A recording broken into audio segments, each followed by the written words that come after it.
Let's start now with the second great skill of guard retention. This is the skill of forming frames between myself and my opponent. Understand something. Every battle for guard retention is essentially always the same kind of battle. It's a battle to control distance between myself and my opponent.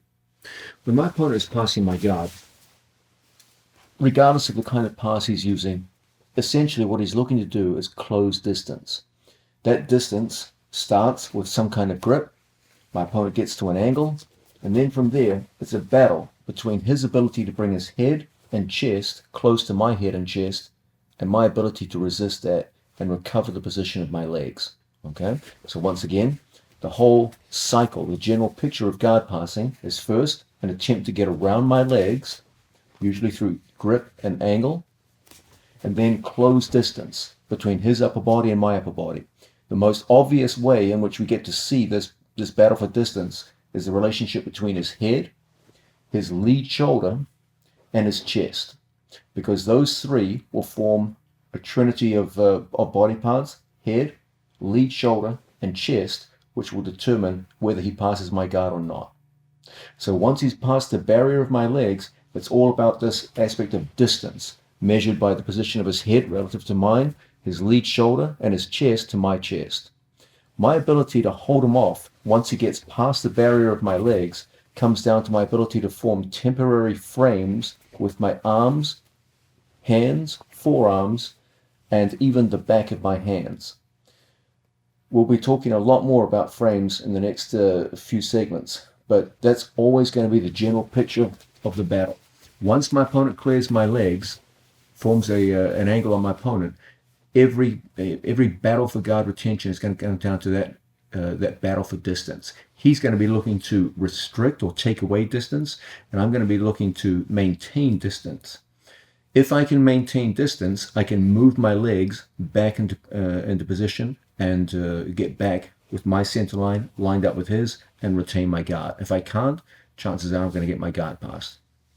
So frames, these temporary barriers utilizing my upper body, are one of the key aspects of all forms of guard retention. They give you a stopgap measure where you can hold your opponent off for brief periods of time so you can recover your legs. Now understand something about framing. It's a battle of your arms against your opponent's whole body. So it would be very unrealistic indeed to think that if someone went to go past my guard, that I could use a frame to push him back. That is not the idea behind framing. The idea behind framing is to form a mechanically strong enough structure that I can hold someone in place for a short period of time. We are not interested in the idea of pushing people backwards. That is not what we're doing with framing. Rather, we form a mechanically strong structure so that for a brief period of time I can hold someone and then recover the legs. I push people back with my legs, never with my frames. You must understand this key point. In beginners classes all over the country, you'll see people pushing people with frames. No, you don't push people with frames. You hold people with frames for a short period of time until you can recover legs. And you do a pushing and motion with the legs, not with your arms. If you try to push with frames, you're going to quickly get frustrated, tired, and you'll find that your arms almost always prove inadequate to push someone your own size and strength back from these mechanically disadvantageous positions. The idea behind frames is that they are a temporary stopgap holding measure, not an opportunity to bench press people from bottom position. As a result, most frames involve some kind of mechanically strong position, such as a locked arm, so that alignment holds my opponent off, or an arm connected to my torso, an arm in a mechanically strong position where I use the upper arm and elbow and upper forearm to hold people off.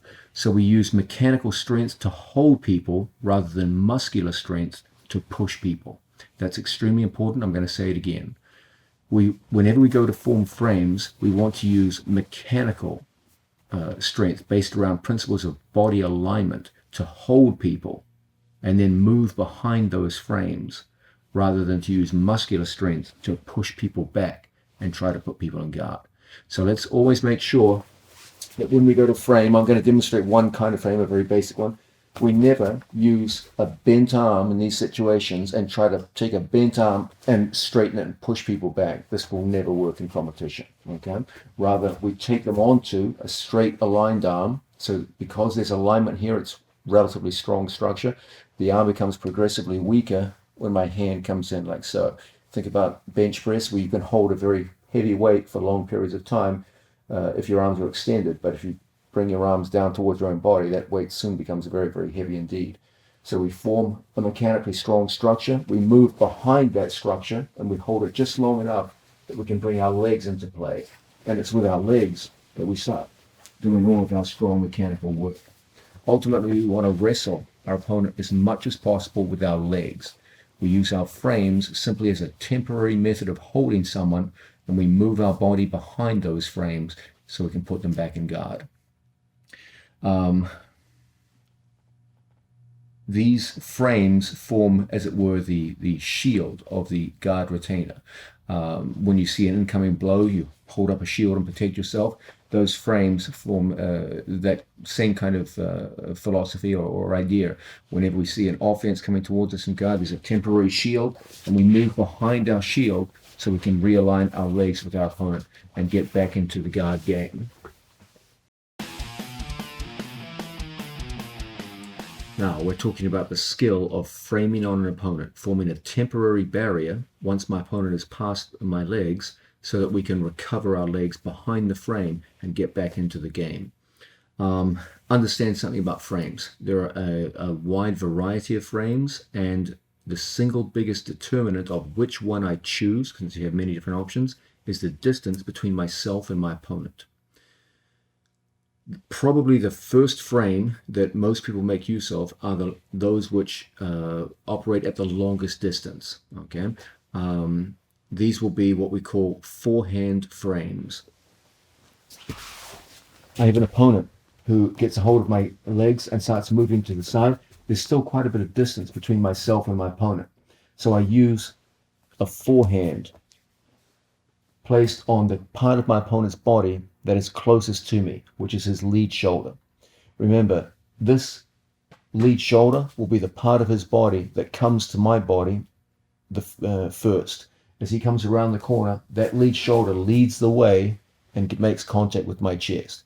So that's the first part of his body, which is going to end up in the chest-to-chest position. And that accordingly is the one I've got to stop first. So we put out a forehand frame. When he goes to bring the lead shoulder forward, it goes onto my locked hands. Now, am I going to be able to hold someone forever like this? Nope. There's definitely some counters there for him to get past this forehand frame. But it can create a temporary barrier which will enable me to bring my legs into play. And from here, when you can now fight our opponent with the strength of our legs and go back to alignment and put them back in guard. Now you can see this is the longest frame that I have because it functions at the extreme length of my arms. Okay, so as my opponent comes around my guard, that'll be the first one that we make use of. He comes back in the opposite direction, and from here, that'll be the first one that we make use of. Notice that all frames are at their maximum effectiveness when my elbow and knee are close together. The further my elbow and knee come apart, the more I'm relying on an isolated frame. Now, it's not wrong to be like this. This can be effective, but it's not desirable. Most of the time, we like to see situations where elbow and knee are close together and supporting each other. And it's from here that typically most of our easiest guard retention strategies work. This ability on our part to work with elbows and knees close together is a big, big part of our framing. And the longest distance frame we have is the classic forehand frame, when my opponent comes around and comes onto a hand like so. Understand that among the forearm frames, there are two main varieties. There are single frames, like so, a single forehand, and there are double forehands. Okay? As my opponent comes around the corner now, two hands are blocking him at the shoulder, and as a result, we'll have a slightly stronger frame from which we can go to work. Forehand frames constitute the the long-range artillery of framing, so to speak. They maximize the distance between you and your opponent. They're kind of like the jab of frames. You can keep your opponent out at distance using two hands or one hand, and they indeed are very, very useful, and probably the first frame that you'll be making use of, and the one you'll be making use of the most. Now, we're looking at the idea of framing. We've seen that the first frames we make use of are those which generate the longest distance between myself and my opponent, and the forehand frame is the longest distance we have, the distance of our arm. The next one we're going to look at is a forearm frame, where we halve the distance between myself and my opponent. So now my opponent has gotten closer to me. He's gotten past my hands. He now comes on to my forearms. There's good news and bad news. The bad news is he's closer to you. That's not a good thing in guard retention. There's less distance to work with. But the good news is you are now using the structure of your upper arm and shoulder to hold him off, so you can bear a much greater weight. So you've sacrificed distance, but you've gained strength. Let's have a look at the forearm frame in various ways. As my opponent goes past my legs and distance starts to decrease between us, I can use my forearm. Now, interestingly, even if Mateus starts driving his weight in towards me, the structure of this position is quite impressive. You can hold people even as they get in, putting considerable weight on you. And as a result, we'll be able to bring our legs back in and go into retain our guard. So as distance decreases and my opponent gets past the hands, our next line of defense will be our forearms. And you can see that the distance between myself and my opponent is now half what it was for a forehand frame. The forearm frame is considerably stronger, and it's easy to combine the forearm with the knee to create very strong structures indeed. Mateus comes around to my side, and we just put your chest on my chest. You can see that I can easily hold my training partner's entire body weight on two forearm frames. This is an easy thing for anyone to do. Even when someone is considerably heavier than yourself, you can hold people for very long periods of time. Mechanically, it's a very, very strong and robust form of framing as we unite the forearms and the knees. So as someone comes around our body and distance closes, look how we can place a forearm just in like so. And by keeping knee and elbow close together, it's a relatively easy thing. Bring legs in, and from here we can start forming an effective frame on our opponent. These represent the second range or second distance when it's time to form effective frames on someone who's gotten past our legs. They do sacrifice distance. They have half the distance reach of a forehand frame, but they have roughly twice the strength, and they form our second tier of defense as someone comes past our legs. Notice that forearm frames come in two varieties. We have, as an opponent comes around, a conventional method where we block just in like so.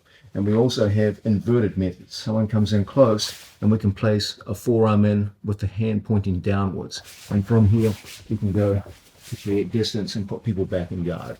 So the two main varieties are up versions, where my hand goes up, and down versions, where my hand comes in like so, and we can form space between myself and that opponent. Typically, the vast majority of cases, we form our frames with our hand facing upwards. As my opponent comes around the corner, it's by far and away the more common form of frame, like so. But there is a use, especially in seated positions, when someone comes around the corner, for frames where our hand points downwards, and we can scoot and put someone back in guard. These two forms of forearm frame form the second line of defense. If the forehand is the first line of defense, because of its incredible distance and reach, the forearm forms a very useful second tier of defense, shorter distance, but very robust and very strong. A big part of your ability to frame people and put them back in guard. Now, let's look at a third method of framing that doesn't get much discussion, but it's extremely important. This is the closest of all the frames. This is the one which is, as it were, your last line of defense. If the forehand frame is your first line of defense and your forearm frame is the second line, The last one is the backhand frame. In a backhand frame, I put my hand on my own chest. Or, another version of it, I put my hand on my own head, like so. So in other words, the palms of my hands make contact with my own body. These frames are designed when there is almost no space between myself and my opponent, and we're going into a crisis situation where my opponent has passed my guard and brought his whole body very, very close to mine. And now this is a crisis. If there's no frame now, he's going to pass. He's across your side. Okay, so this is your last line of defense, and it requires almost no distance because the distance involved is the width of your hand. If someone goes to control my head, I put a hand up like so, and now I have the inside position in a frame. If someone goes to put their chest on my chest, I put my hand on my own chest so they don't land on my chest, they land on my hand. And as a result, I'm going to be able to go underneath and score an underhook on my opponent. I'm going to demonstrate first the backhand on my own chest. We're going to come close to the camera, and Mateus is going to be right here. Let's look at a situation where Mateus closes past, and he's gotten his lead shoulder very close to me, and I can feel, just freeze right there, Mateus. He's come close enough, get a little closer, buddy, that I cannot get my forearm frame in place, and I feel he's going to pass my guard. Immediately, I put my hand on my own chest, and I put my hand here on my own head. So as Mateus lands across my side on my chest and goes to control my head, I get the inside frame. I don't surrender the head. I never want my opponent controlling my head. Okay? So my hand goes on my own head so that I control the inside position. Now, my hand is on my chest. So when Mateus comes up on top, chest to chest, he never gets true chest to chest. He gets chest on hand. And as a result, I can move underneath my opponent and avoid a situation and go back into the safety of guard or what have you. Okay? I can never give two things for free. I can never give my head to my opponent, and I can never give true chest-to-chest position on my opponent. If he gets those two things, it's very, very hard to hold someone off. So the last line of defense in framing is always going to be hand on our own head, hand on our own chest. Again, my training partner comes around my legs and gets so close to me, there's a danger now. He's going to land on my chest and get control of my head. And as those two things happen, it's very, very hard for me now to put him back in guard. This is going to be very difficult. Okay, you can do it, but it's going to be tough. It's much easier for me to recognize he's about to pass, and I put myself in these two frames. So when he goes to my head, I'm inside. When he goes to my chest, my arm is underneath. And as a result, he can quickly come up, and from this position, it's a lot easier for me to sit back down and go in and retain my guard. Okay? Backhand frames represent the last line of defense. They are used when the distance between you and your opponent has really diminished and there's almost nothing left to work with. In that tiny space, the backhand frame requires only the width of your hand, a tiny, tiny distance. And it's a very easy thing as someone gets close just to put that strong defensive structure in place so that now you get inside their crossface and underneath their arm. If someone lands on top of me and I'm underneath their arm, they never really control me in this position. When Mateus, let's come down this way, Mateus. When Mateus gets underneath my arm on this side, this is a serious problem because now he can pin my shoulder to the mat. It's very, very hard for me to get up underneath him now. But if I have the undergrip, the underhook like so, it's very easy for me to turn my body underneath him and go back into some form of guard position. Okay? So we never give up that pure chest-to-chest contact, and we never just give up control of our head. If our opponent gets control of our head and our chest, it's because he earned it, not because we gave it to him for free. And the best way to prevent giving it away for free is the backhand frame, which makes it easier to take the inside position and get up underneath our opponent. Remember, I don't fear my opponent's weight on my chest per se. I fear his ability to get inside position on me. That's what I'm concerned about. Mateus can have all his weight on top of me, chest to chest, past my guard, but if he doesn't have the inside position, he can't use it effectively. Right now he has chest-to-chest position, but I'm inside his limbs with an underhook on one side and an inside tie on the other. So even though he's chest-to-chest, it's very easy for me to move his body weight. And as a result, we can move effectively underneath him. I don't fear his body weight. I fear his ability to form effective wedges inside my limbs so that his body weight can hold me. But if I consistently get those backhand frames, he'll never get inside position on me. And even as he gets chest-to-chest contact, or something close to it, the appearance of chest-to-chest contact, what he really has is chest-on-hand contact. And I can move underneath him, move his body weight quite easily through good limb positioning, and get up to retain my guard. Backhand frames form the last line of defense, and they're a very, very effective and not often discussed part of your overall framing methodology.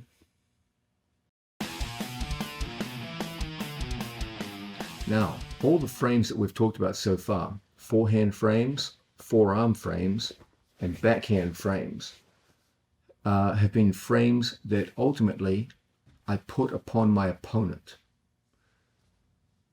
But there's also another kind of frame where I don't frame my opponent, I frame myself. And these two are a vital part of guard retention. Let's have a look at a situation where Matheus has, for example, a Toreando type pass. When he goes to pass, ultimately what Matheus is trying to do is to get my knees pointed away from him. If my feet and knees point at Matheus, he'll never pass my guard. So what he wants to do is make my knees and feet point away so that he can go around knees and feet and start to pass. Do you see what is happening? If we come around in this direction, you can see my knees are currently facing the ceiling. But if Matheus makes my knees point out in this direction, it's very, very hard for me to retain guard under these circumstances. Why? He's done such a good job of making my far knee point away that now it's going to be very difficult for me. Even if he let go at this point, it would still be difficult for me to put him back in guard. Why was it so easy for Matheus to pass my guard under those circumstances? Because he made my knees face away. If you look at my current body structure, there's no support for my knees. And as a result, he just puts two hands on my gi pants, makes them face, and look how easily my knees face away, and so simple for him to pass my guard. But you can change that by framing your own legs. As Matheus goes to push my knees to the side, I just put a frame on the floor on my own leg. This puts a limit on how far he can make my knees face away. As he comes around the corner, now I can post on the opposite side.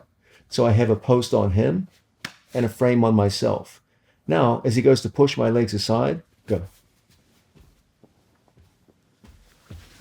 It's very difficult. And as a result, much easier to put my opponent back in guard. Now let's contrast that with a situation where Matheus comes around, I post on him, but I have nothing on my legs. Now it's difficult, my arm begins to fold and I lose control of my opponent. So it's important that we don't just frame on him, but we also frame on ourselves to put a limit on how far our knees can move. So as Matheus gets a hold of me and goes to throw my legs by, look how we can hold the man off and recover our legs. And from here, we're back in the safety of guard. There are many, many opportunities to use framing upon your own body to prevent your opponent from whipping your legs by and making your knees point off in directions that suit him and don't suit you. Don't forget to use frames on your own body to add robustness to your structure. It's not just about framing him, it's about framing yourself as well. Now, there's a third skill of guard retention, which is absolutely crucial to your ability to hold off a strong guard passer and keep your guard against his best attempts to pass. This has to do with the fact that almost every form of guard pass involves some form of prerequisite grip. So if you can fight your opponent's grips and either break them or at the least negate them, you're going to be able to find it a lot easier to hold off your opponent's attempts to pass your guard. Let's have a look at Matheus going into pass our guard. Regardless of the type of guard pass that Matheus uses, it's always going to involve some kind of grip. If Matheus just stepped around my legs with no grip on me, it's the easiest thing in the world for me to face him again. There's no real threat. The threat comes when Mateus starts to get grips on my body. Here, he's chosen lapel and pant. With the lapel grip, he can push my shoulders back, and from here, he can put my shoulders on the ground, okay? Here, he's taken the same grip, but instead, he pushes my shoulders back and goes long stepping around my guard. Here, he takes the same grip, but he pushes my shoulders back and sends my legs through, and goes in for a variety of X passes, etc., etc. So one grip has given him 3 very simple guard passing methodologies. As soon as he got a hold of that grip, he controlled my movement, and you could see he was doing something with my hips and shoulders. He was putting my shoulders behind my hips, where I'm not very effective. In most forms of butterfly guard, I need my shoulders in front of my hips. So that lapel grip immediately put me at a disadvantage when my shoulders went behind my hips, and that made my legs very light. So when he pushes my legs to the side, it's very easy for him to start passing now. He used 3 different guard passes out of one grip. You can see that the grip was the prerequisite to the various forms of pass. So one of the best ways for us to shut down our opponent's ability to pass our guard is to shut down his ability to grip us. If he can't make an effective grip, it's very, very difficult to pass somebody's guard. Now, a word to the wise. There is a danger that when you go out to just attack your opponent's grip, you can become an overly negative guard player, where you're simply breaking his grips and not focusing on your own attacks. You don't want that. Ultimately, you want to be able to defeat people from guard position, not just to hold them off. So let's keep in mind that even though I am an advocate of breaking grips, don't get so negative in your guard game that all you're interested in is just breaking grips and never doing anything positive. At some point, you've got to go out and attack the guy. You've got to play a positive game of beating him rather than just not being beaten by him. So always bear in mind, as much as I do advocate the use of grip breaking as an effective means of retaining guard, don't use it to the extent where it's all you're doing from guard position bottom. At some point, you've got to go beyond breaking grips and go out and make grips on him and go into attack. Let's have a look at the idea of breaking grips. We'll do it first just to show you a position where most people learn grip breaking is in standing position. If my opponent comes out and makes a grip on my lapel, it's a common thing for us to shrug a grip off in these positions and go to work. If we're gripping like so, there's a multitude of methods where we can go to take an opponent's grip off and breaking a grip in the standing position. We can do similar things on the ground, but it's a little more difficult. In the standing position, grip breaking is relatively easy because we can change the distance between ourselves. As Mateus is at a certain distance, if I increase the distance, it's relatively easy for us now to break our training partner's grips, and then from here go into work our own grips. It was easy because I can change the distance between myself and my opponent. From standing position, even if I don't use 2 hands, it's relatively simple for me to change distance by jackknifing my hips. And from here, as distance changes, it's easy for us to go in and break our training partner's grips. That changes when we're down on the ground.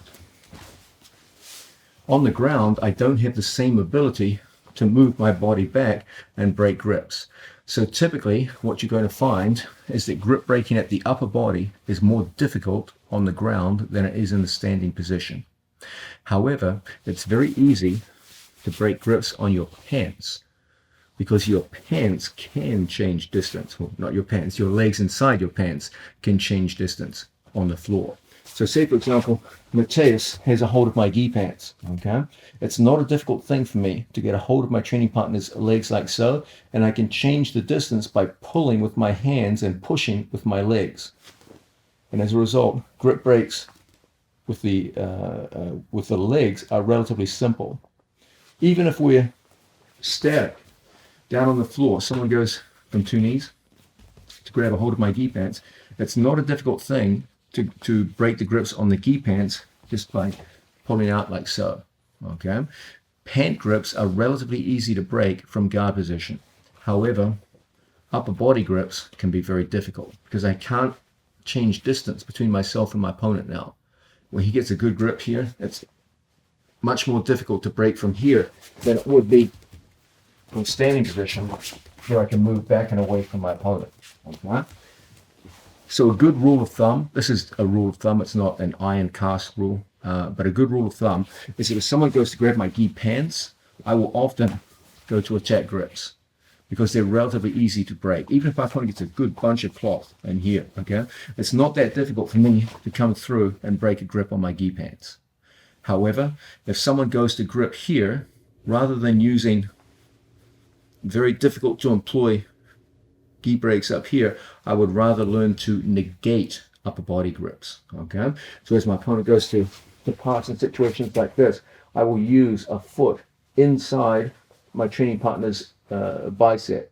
Now when he goes to throw my legs by, there's a good connection to him. Okay, so the general rule which I offer you when we're working from guard position is that we break grips upon our pants and we negate grips upon our upper body.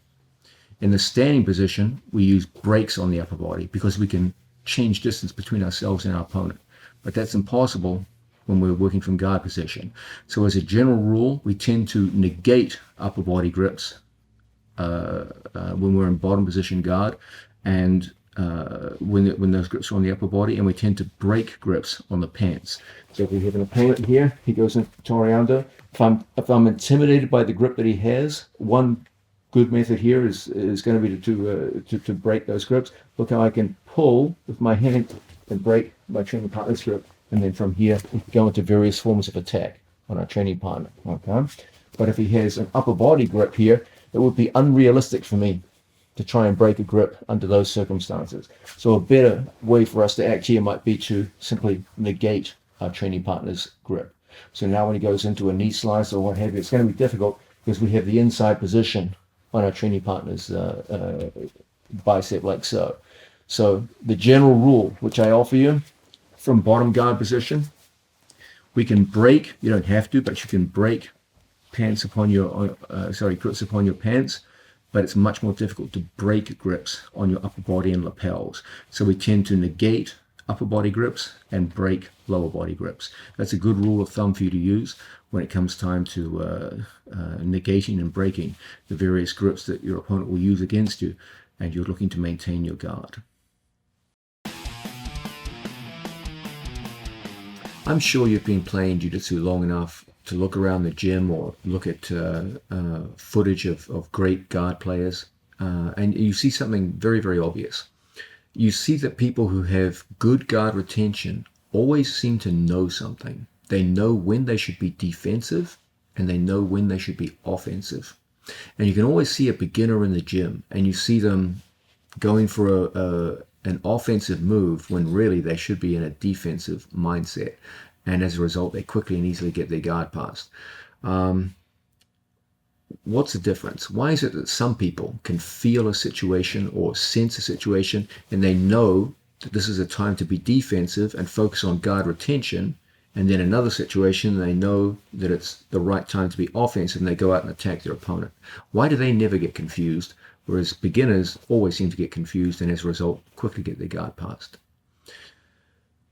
We're about to explain that now.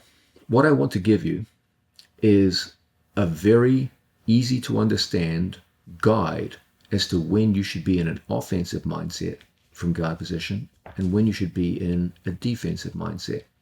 And it all comes down to a set of simple, easy to understand demarcation lines that give you a crystal clear guide as to what you should be doing at any given second in a guard passing versus guard retention exchange. Let's look at a situation where Mateus is down on his back and he's facing me in some form of open guard. Okay, let's understand that his body has certain demarcation lines on it which are critical, and once they're understood, give him a very clear sense of what he ought to be doing at any given moment in a guard passer versus guard defender exchange.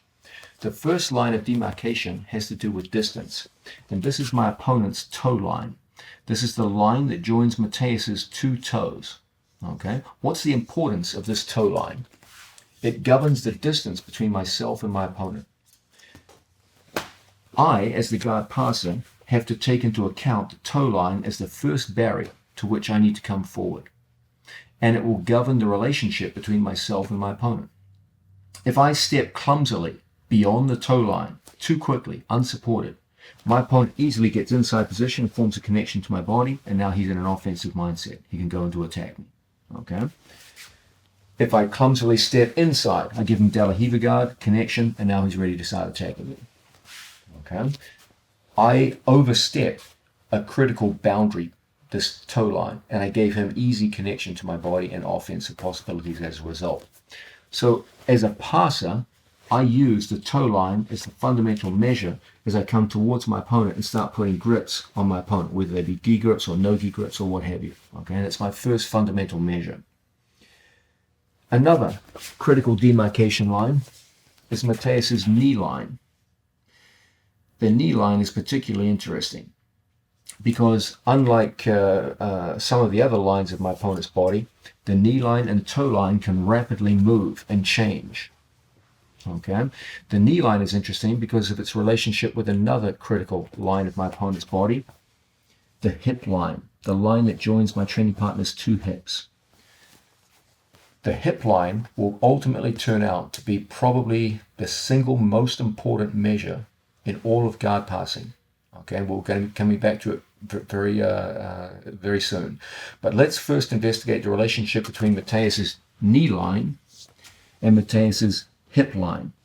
Okay, from his perspective, if Mateus's knees are behind the hip line, he's in a strong defensive structure where he can easily join his elbows and knees together and form very good, strong frames, which can easily hold my body weight up and sustain me. Okay, but the moment Mateus's knee line starts going beyond his hip line, something terrible starts to happen.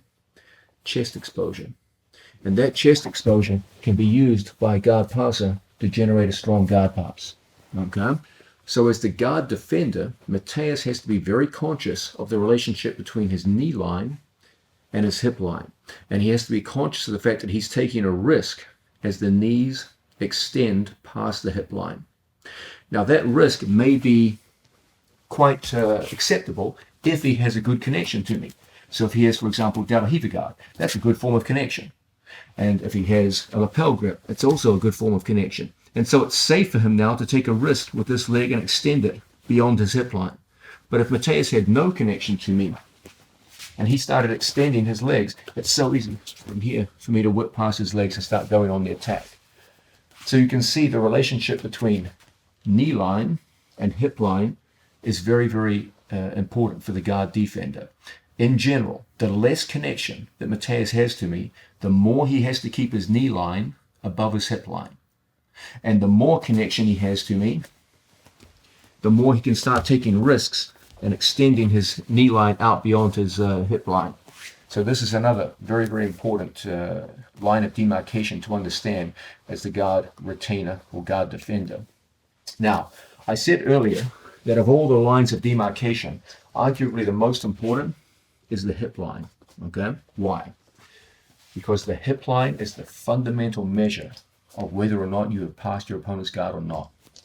When I go to pass my training partner's guard, I have a lead leg and a trail leg.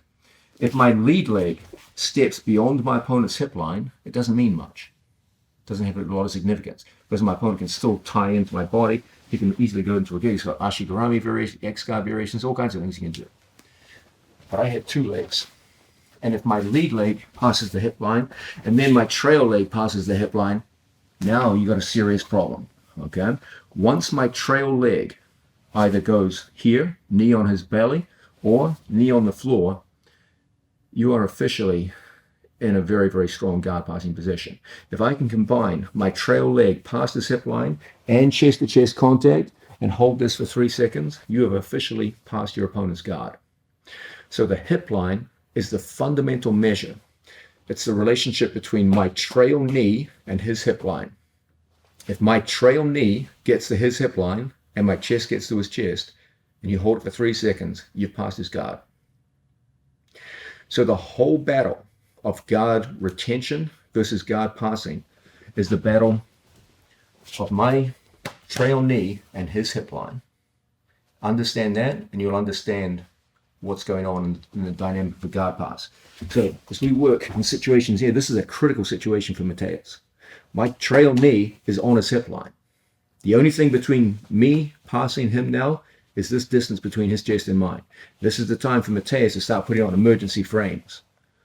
And from here, he's got to move his body in such a way that his center line lines up with me now.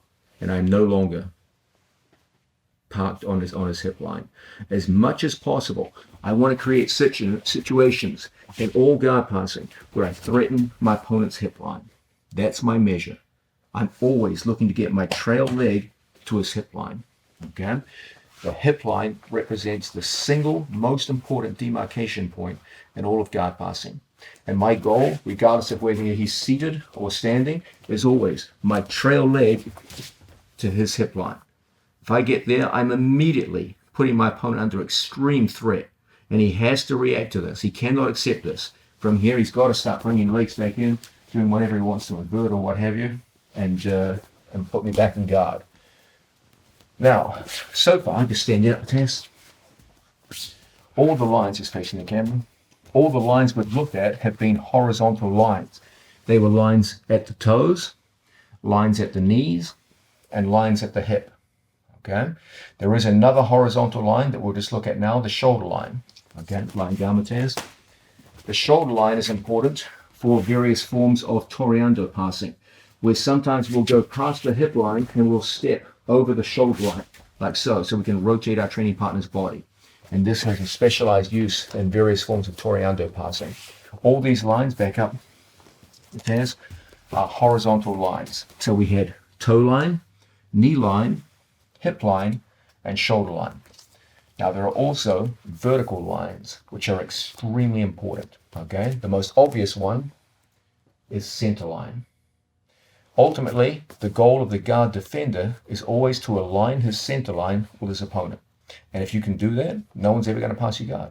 So every act of guard retention is the act of getting my center line aligned with his again. And there are two other lines, the side lines. A sideline is the line that runs from the shoulder to the hip. And of course, you have two of them, one on your left and one on your right. So in this theory of demarcation lines, we have toe line, knee line, hip line, and shoulder line. Those are our horizontal lines. And we have three vertical lines, center line, right side line, and left side line. Now, lying down, Mateus. As long as Mateus has his center line lined up with mine, I'll never pass his guard. So my whole game is to get my body, as the passer, is to get my body outside of his sideline. Here. I am currently outside of Mateus' sideline. If I'm in this position, Mateus has to react to this. If he doesn't react to it, I'll pass every single time. So of course, he has to bring legs in and realign his center line with me once more. If I move outside his left sideline, he's got to bring his legs back in and realign his center line with me. Okay? The critical intersection point, and this is the most important part out of all these lines of demarcation we looked at, there's an intersection point of two lines. This is the target zone for me as the guard passer. It's the intersection of his sideline and his hip line. That intersection point between, in this case, right sideline and hip line is my target as a guard passer. If I get to that point with my trail leg, I have Mateus in a critical situation where the only thing between me and a guard pass is his frames. And how we react to those frames determines whether or not I'll pass or not. If I can beat the frames, I'm going to pass. If I can't, he will bring legs back in, get back center line to center line, and we're back in neutral position and ready to play the guard passing game all over again. Let's understand the importance of these simple demarcation lines and how they will be ultimately the determining factor in whether or not you understand what you should be doing. And lie down, buddy. Knees in. Good. Right, so as I go to approach an opponent, Mateus currently sees there is almost no threat because we're center line to center line. The second Mateus sees me take a step outside, okay, I have passed one of his lines of demarcation. I've passed his right sideline. However, I've done nothing to threaten the hip line, so there's really very little threat. Mateus can just shuffle his body around to face me, and the threat is over. If I step directly to the side, I've gone outside his left sideline, but I haven't closed distance. I haven't gone towards his hip line. So again, there's minimal threat, and he soon turns and faces me. Okay. If I simply step forward naively, without any form of angle, I've actually given him something good. I gave him an easy entry into my legs. So that was naivety on my part. What makes me dangerous as a guard player is not forward and sideward movement, but rather the combination of the two, because that puts me in the magic zone of the intersection of sideline and hip line. And when we get used to the idea that when we step to this position, now you're a dangerous passer. Because I've gotten close with my trail leg to the intersection of sideline and hip line, this is a crisis situation for Mateus. He cannot ignore what has just happened, and neither can you. Red warning lights are going off anytime my trail leg threatens that critical intersection line, the sideline and the hip line. Whatever you're doing from guard position, at this point, you've got to stop it and address this threat. The closer my trail leg gets to that intersection point, the worse things are for the guy on bottom. Okay? So you can create a kind of an early warning radar from your guard position as to whether or not there's a serious threat or not, based on these simple lines of demarcation. If it's center line to center line, there is no threat. You're fine. Everything's good. Okay? If my opponent simply steps out to the side, there's a minor threat, and you can easily address that and put the guy back in. But the moment I start to threaten with my rear leg, that critical point of the intersection of hip line and sideline, that's a serious threat, a very serious one. And you must stop whatever you're doing. There's no thought of offense now. You're not thinking about submission holds, sweeps. You're thinking about, okay, stop what you're doing and put this guy back in guard. So the frames go up, the hips go out, the legs come in, and now we're center line to center line. And now Mateus can go into an offensive mindset. Now he can start thinking about submission holds. Now he can start thinking about sweeps. He can do whatever he wants now. Okay? When you're center line to center line, you're in an offensive mode. But whenever your opponent is threatening the intersection of sideline and hip line, you are in a 100% defensive mode. And your only concern is forming frames and generating movement that enable you to get back to center line, and from here we go to do all of our work. This simple understanding based around lines of demarcation is the basis of why some people have incredible guards, which are almost impossible to pass, because they know exactly, based on these simple lines, when and where they should be offensive and when and where they should be defensive.